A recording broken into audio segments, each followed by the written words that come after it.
Bienvenidos al curso de Química General 1. Mi nombre es Óscar Hernán Giraldo Osorio. Yo soy profesor del Departamento de Física y Química de la Universidad Nacional de Colombia, sede Manizales. El tema del que les voy a hablar hoy es un tema que es muy complejo, es extremadamente extenso desde todos los ángulos que se le quiera mirar.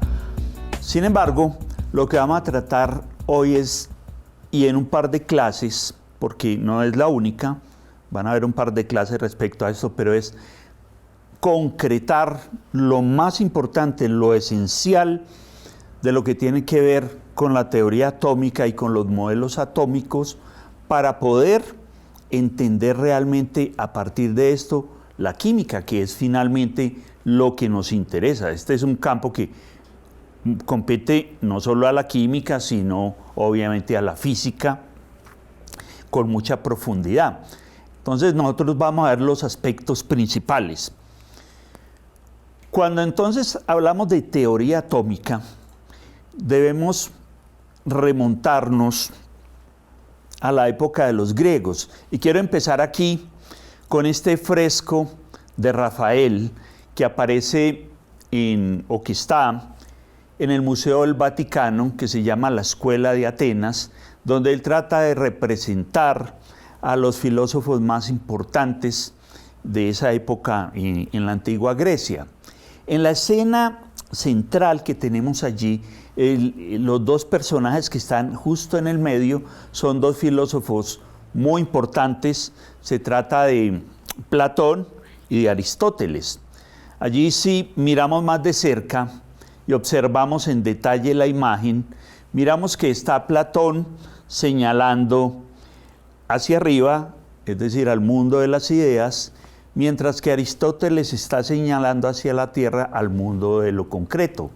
Podríamos decir que estos dos personajes aquí representan lo que es el desarrollo, la evolución del entendimiento con respecto a la estructura de la materia, porque están por un lado los científicos teóricos, ¿sí?, que miran los conceptos, proponen las teorías, digamos, y eso fue así en un principio. Probablemente hoy la cosa cambie un poco, pero estaban estos científicos y por el otro lado estaban los científicos experimentales que prácticamente trataban de probar todas esas teorías y hacían experimentos para poder entender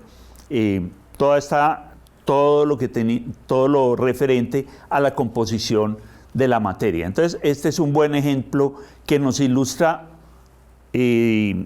todo lo que pasa con respecto al entendimiento de la estructura de la materia. Y es precisamente allí en la antigua Grecia donde se generaron las primeras ideas, digámoslo así, de forma profunda con respecto a la estructura de la materia.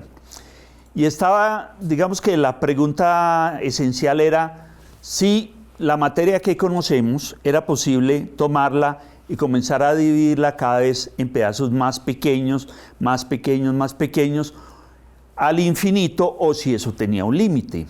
Y precisamente aquí habían dos tendencias. Una era los dos filósofos que aparecían en la imagen, Platón y Aristóteles, que sostenían que la materia era infinitamente divisible. Es decir, yo puedo tomar un trozo de cualquier pedazo de materia, de lo que ustedes quieran, un trozo de madera, dividirlo en pedazos más pequeños, y tomo uno de esos pequeños pedazos, lo divido, lo vuelvo a dividir, y así al infinito. Mientras que estaba la escuela de otro gran filósofo, Demócrito, que sostenía que eso no era posible. Es decir, al infinito yo no puedo dividir la materia, sino que había un límite. Y decía que la materia estaba compuesta de diminutas partículas indivisibles que llamaron átomos. Bien, allí quedó esa discusión, porque era una discusión esencialmente filosófica, y tocó esperar a que realmente la ciencia evolucionara, madurara como ciencia, se creara el método científico y se encontraran una cantidad de hechos experimentales para que 2000 años después John Dalton retomara esta idea de los griegos y particularmente la idea de los átomos y plasmara eso en la primera teoría que podemos llamar teoría atómica, que consiste o que tiene varios postulados. La primera, precisamente tomada de los griegos, es que la materia está compuesta de partículas diminutas e indivisibles denominadas átomos. Es decir, estas partículas no se pueden dividir más allá de lo que tenemos. Ahora, también decía Dalton que pues hay diferentes tipos de átomos, ¿sí? Cada átomo tiene unas características, unas propiedades como tamaño, ¿sí? Etcétera, etcétera, que van a ser característicos de ese átomo y diferentes a otros átomos. Obviamente, también decía que cada tipo de átomo corresponde a un elemento distinto y todos los átomos de ese elemento son idénticos. Todo esto, obviamente, Dalton lo propuso ya con todas las observaciones que se habían realizado hasta ese momento. Entre ellas, por ejemplo, ya se conocía la ley de la conservación de la masa, ¿sí? Ya se había hecho muchos avances en química que precisamente recogió en estos últimos postulados que vemos acá, y es este que, por ejemplo, que nos dice que los compuestos químicos puros están constituidos por átomos de distintos elementos que se combinan entre sí en relaciones sencillas. Por ejemplo, tengo la molécula de agua H2O, que todo el mundo está familiarizado con la fórmula del agua, y eso quiere decir que hay 2 átomos de hidrógeno por cada átomo de oxígeno en una molécula de agua. Es decir, esa relación sencilla es de 2 a 1, ¿sí? Entonces, esa es como otra ley que se tenía en ese tiempo. Y finalmente, algo que es supremamente importante y nos dice Dalton es que las reacciones químicas consisten en la combinación, separación o reordenamiento de los átomos, ¿sí? Pero que en sí, cuando se dan esas reacciones químicas, los átomos permanecen inalterados. O sea que aquí ya tenemos un gran avance en cuanto al entendimiento de la estructura de la materia. Bien, cuando entonces hablamos ya de la teoría atómica moderna, tenemos que ir un poco más allá y podemos básicamente centrar la discusión de lo que es la teoría que hoy conocemos de la materia en 2 momentos. Hoy vamos a hablar de un primer momento y en la próxima clase vamos a hablar de un segundo momento que es un poco más complejo. Este primer momento que les hablo acá es entender que hay una naturaleza eléctrica que subyace en la materia, es decir, que al final esos átomos que Dalton y los griegos consideraban indivisibles sí se pueden dividir más, es decir, consisten de partículas más fundamentales, ¿sí?, que los mismos átomos. Eso es lo que vamos a mirar en un momento.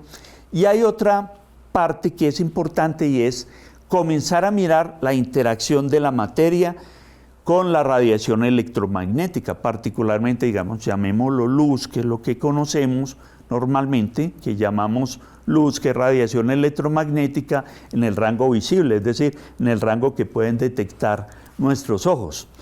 Allí, básicamente, cuando se comienzan a hacer esos estudios, ¿sí?, se entiende que esas partículas fundamentales están dispuestas o están organizadas de una manera no al azar, sino una manera particular en esos átomos, y eso es importante porque eso va a generar muchas de las propiedades físicas y en particular las propiedades químicas, que es nuevamente en la que nos vamos a concentrar, en la química como tal. Entonces, empezando con el tema de la naturaleza eléctrica de la materia, tenemos que por allá a inicios de los 1800, es decir, inicios del siglo XIX, un químico inglés, David, de apellido David, que era en ese momento daba muchas conferencias en la Real Sociedad de Londres. Ellos organizaban eventos científicos donde hacían demostraciones para el público en general. Entonces, este señor en ese tiempo era como un rockstar, una estrella, pues, como si fuera de rock moderna. Entonces, él hacía sus presentaciones, tenía una gran cantidad de público y mostraba experimentos, pues, que a la gente le llamaba mucho la atención. Entonces, él comenzó a hacer experimentos pasando corriente eléctrica a través de diversos materiales y se dio cuenta que cuando pasaba esta corriente eléctrica había una descomposición de esa materia, de esos elementos. Entonces él comenzó a preguntarse, bueno, si colocamos electricidad, hacemos pasar corriente eléctrica a través de estos materiales y estos se descomponen, quiere decir que las fuerzas eléctricas son las que mantienen unidos esos átomos en esos compuestos químicos o en esos materiales. Esa fue una pregunta que se hizo David, digamos que lo mostró experimentalmente, pero acá viene algo que es trascendental en la ciencia y no es suficiente hacer un experimento, una observación, sino que viene una parte que es crucial y es el tema de la medición. Hay que medir las cosas, hay que medirlas con alta precisión y exactitud para que sean relevantes y se puedan reproducir y cualquier otra persona en cualquier otra parte del mundo la pueda reproducir y pueda verificar que eso era así. Entonces, obviamente estamos hablando de inicios del siglo XIX, pero después llegó un discípulo precisamente de David, Faraday, que es considerado uno de los grandes físicos del siglo XIX y le debemos una gran cantidad de aportes, no solo en la física, sino también en la química, porque de hecho lo que había hecho David Faraday lo concretó haciendo mediciones claras con respecto a determinar la cantidad de evolución en esa reacción de acuerdo a la corriente eléctrica que se suministraba al material o al compuesto químico, ¿sí? Por eso Faraday es esencial en la electroquímica moderna. Hay una unidad inclusive que se llama faradio. Entonces, eso dio una idea más concreta de que en la materia esas uniones eran de origen eléctrico. Sabemos que, obviamente, el electromagnetismo juega un papel muy importante, particularmente en la química. Luego, viene J.J. Thomson, quien en 1897 determinó la relación entre la carga y la masa de unos rayos que se llamaban en ese tiempo rayos catódicos, que básicamente consistía en lo que se observa allí en la figura, eran unos tubos que estaban a muy baja presión, contenían un determinado gas que se podía variar, se tenían dos electrodos, entonces con ellos lo que se hacía era aplicar un voltaje entre dos electrodos, el cátodo y el ánodo, y si se colocaba un material como se ve allí en amarillo, sulfuro de zinc, ¿sí?, se podía observar esos rayos que eran emitidos allí, bien sea la pantalla así lateral o donde golpeaban al frente. Entonces, la gente estaba pues fascinada y tratando de entender lo que ocurría allí. Entonces, trabajando con campos eléctricos, se dieron cuenta primero que la naturaleza de esos rayos era de origen, o tenía, digámoslo así, carga negativa. Entonces Thomson comenzó a estudiar esto en detalle, a hacer mediciones. Como les dije, las mediciones son supremamente importantes. Entonces se hizo muchas mediciones y lo que hizo fue cambiar el material de los electrodos, el gas que estaba allí a baja presión en esos tubos, hizo una gran cantidad de combinaciones y lo que hizo básicamente fue aplicando leyes, obviamente de la física, medir las trayectorias, ¿sí?, que sufrían estos rayos cuando se sometían a campos eléctricos o campos magnéticos, y se lograba, entonces él logró determinar con esto la relación entre la carga y la masa, ¿sí?, de esas partículas, y se dio cuenta que no importaba la combinación que él usara, en todos los casos siempre era la misma relación. O sea que con esto viene una conclusión supremamente importante, y es que esos rayos están constituidos por partículas que son comunes a toda la materia, es decir, son partículas elementales, y esto llevó al descubrimiento de los electrones. Eso le valió a Thomson el Premio Nobel de Física. Posteriormente, pero él solo calculó la relación entre la carga y la masa. Posteriormente llega Robert Millikan, ¿sí?, también a principios del siglo XX, y mediante un experimento muy ingenioso que se llama el experimento de la gota de aceite, que aquí no vamos a entrar en detalles, logró determinar cuál era la carga de esas partículas fundamentales que se llamaban electrones, y logró con esto, como se tenía la relación entre la carga y la masa, determinando una de las dos se puede conocer la otra. Entonces él determinó la carga, por ende ya se sabía cuál era entonces la masa de los electrones. Entonces esa masa es de 1.1094 por 10 a la menos 28 gramos, es decir, es 1 sobre 1836 veces la masa del átomo de hidrógeno, que es el átomo más ligero. Básicamente es una masa casi que podríamos decir despreciable. Posteriormente viene uno de sus discípulos, Ernest Rutherford, y hace un experimento que se llama el experimento de Rutherford, que es con una hoja básicamente de una lámina muy delgada de oro, la irradia con partículas alfa, que en ese tiempo Rutherford precisamente se encargó de estudiarlas, no solamente estas, sino otro tipo de radiación proveniente de átomos que eran inestables, átomos radiactivos que se llaman, ¿sí? Entonces se sabía que eran partículas cargadas positivamente y de una densidad muy, muy alta.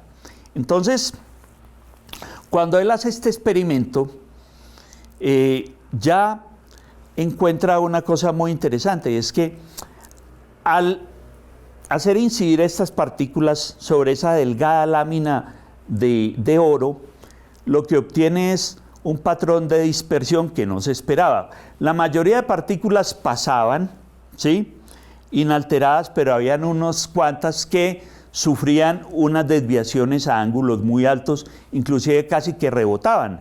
Entonces, esto lo entendió Rutherford como que la masa del átomo, ¿sí?, la masa del átomo estaba concentrada en una porción muy pequeña. Esto lo podemos ver en esta simulación que vamos a ver a continuación. Nos puede quedar más claro este tema.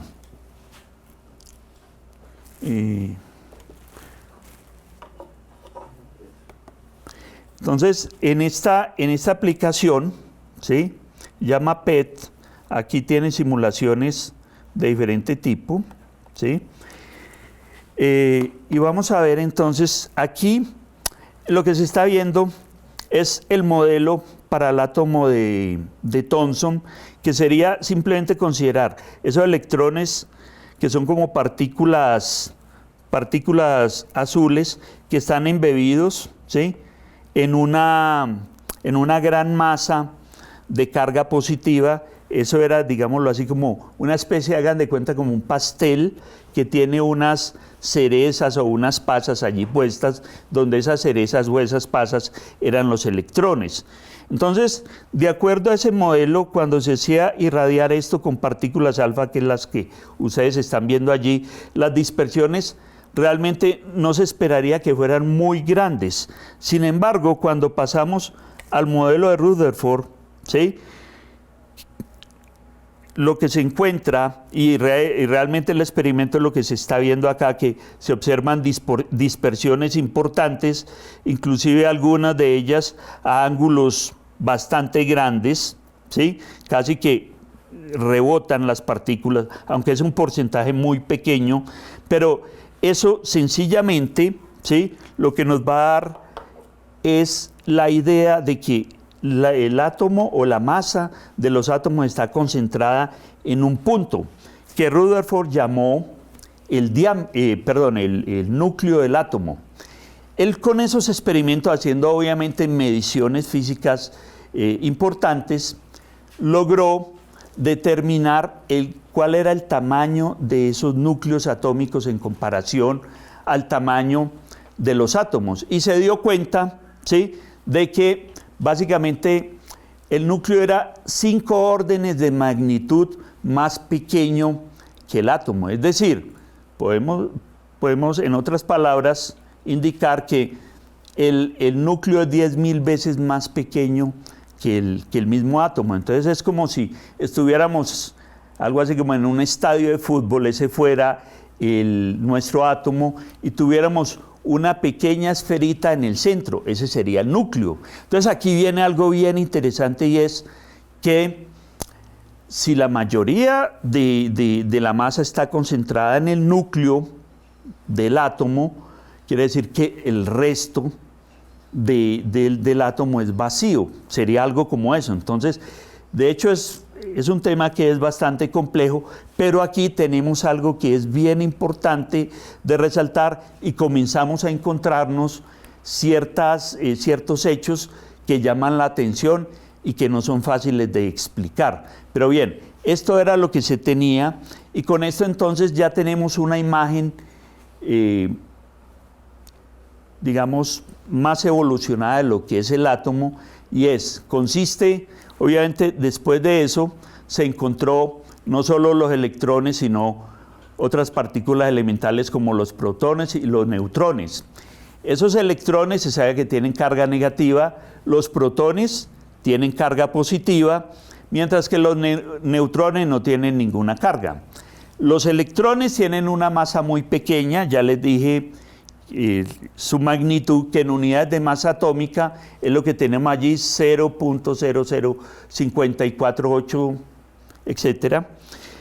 Mientras que la masa de los protones y neutrones es prácticamente muy similar y se considera 1. Entonces, casi que la masa de los electrones se desprecia, y básicamente la masa de los átomos está concentrada en los protones y los neutrones, que son los que se encuentran en el núcleo atómico, aquel que describió Rutherford, y los electrones están alrededor. Ahora, de cómo están esos electrones alrededor en ese espacio vacío va a depender mucho las propiedades de los elementos de esos átomos, y en particular la que nos interesa, que son las propiedades químicas, y de eso vamos a hablar en videos posteriores.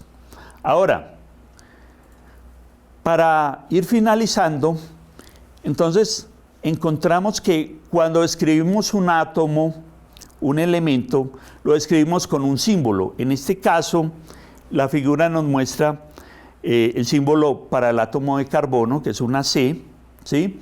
Y tenemos dos números, uno que está como superíndice y otro como subíndice. El número de arriba, que es el superíndice, se llama el número de masa, que corresponde a la suma de los protones y los neutrones, que son los que están en el núcleo de ese átomo, ¿sí? Y hay un número abajo, que en este caso es el 6, que corresponde al número atómico del carbono, que es el número de protones que tiene ese átomo.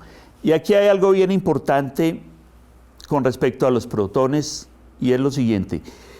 Un átomo es lo que es, o sea, el átomo de carbono se diferencia del de hidrógeno, se diferencia del de nitrógeno, del de hierro, etcétera, es por el número de protones que tiene, porque el número de neutrones puede variar, ¿sí? Podemos tener un átomo con el mismo número de protones y diferente número de neutrones, y eso es lo que se llaman isótopos de los átomos, ¿sí? Entonces podemos tener varios isótopos de un átomo, pero siguen siendo el mismo átomo, aunque con diferente masa.